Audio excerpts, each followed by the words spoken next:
Good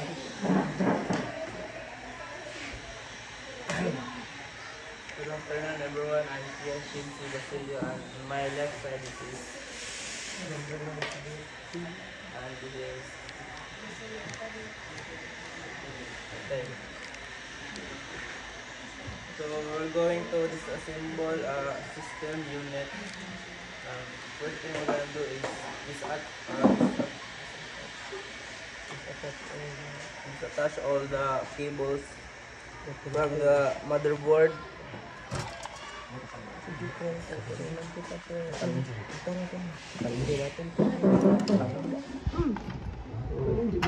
I'm gonna disattach this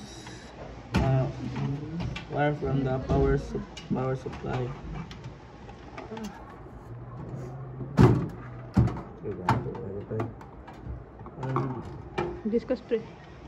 And this is the connector of the hard disk connects to the motherboard. And this is called cable connector. It's used to connect the hard disk to the motherboard.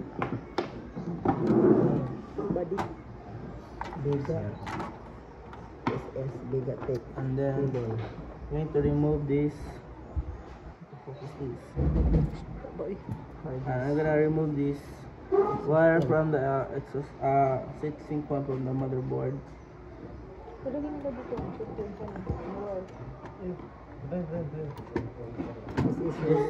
this is the heatsink one. It made the CPU cool down because the CPU is so very hot when it's on.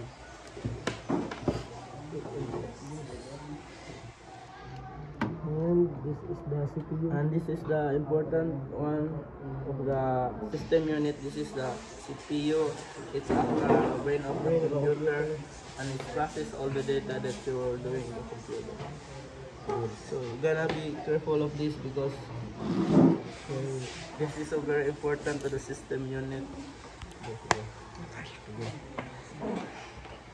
And I'm gonna remove the RAM or the random access memories, and this is volatile because it's not permanent of the data that will go on the computer.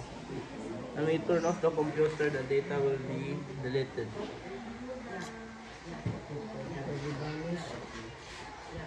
So I'm gonna remove these. Dili na. So and my friend here, John Bernard Roro, will remove the. Wait a minute, time out. There's another one. This is RON. Ano ba ni? RON. So hard. This only you know that. And Bernard is going to disattach the motherboard to the case. Go Bernard.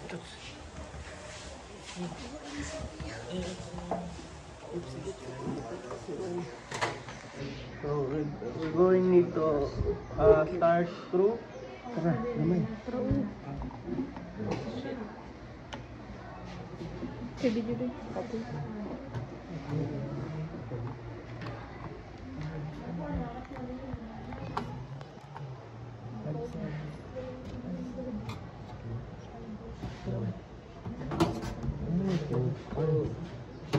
First you're gonna do with the hard disk.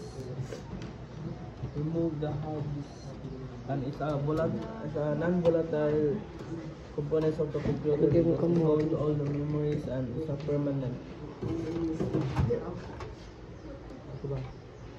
This is the hard disk, and it stores all your data and documents on this, and it's non-volatile.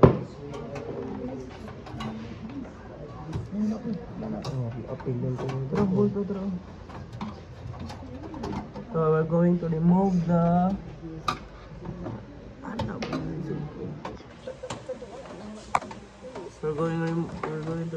motherboard from the case.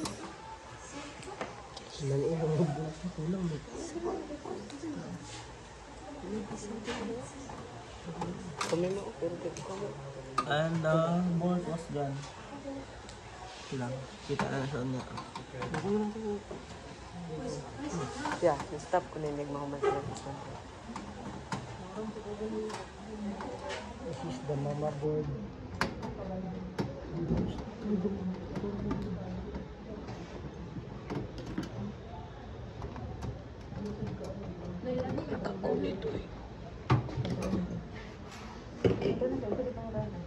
Pamatanggal ito yan.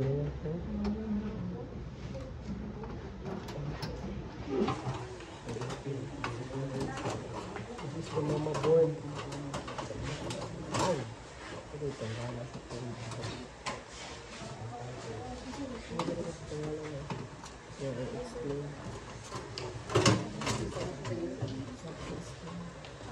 This is the motherboard.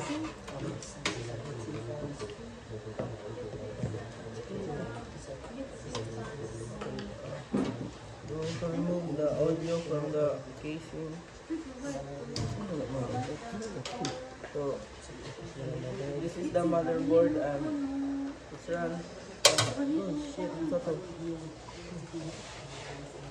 and this is the main components of the computer because it process all the data that you're doing. And next step is we're going to remove the power supply.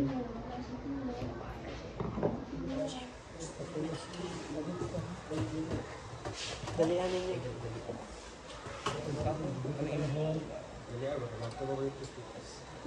Sa mga. Ay, ano mo?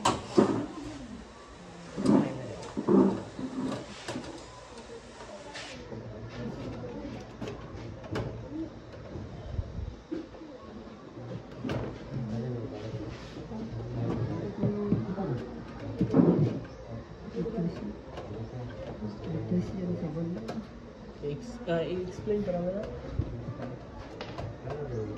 This is the motherfucking power supply.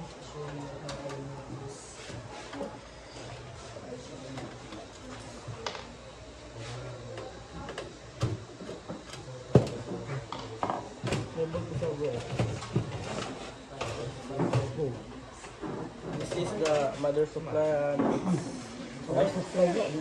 power supply and it converts electricity from the wall and into the use of outlet from the wall and into a power for usable power for the internal components. This is the power supply. Mana? Stop yan. And that's all. Stop yan. Stop.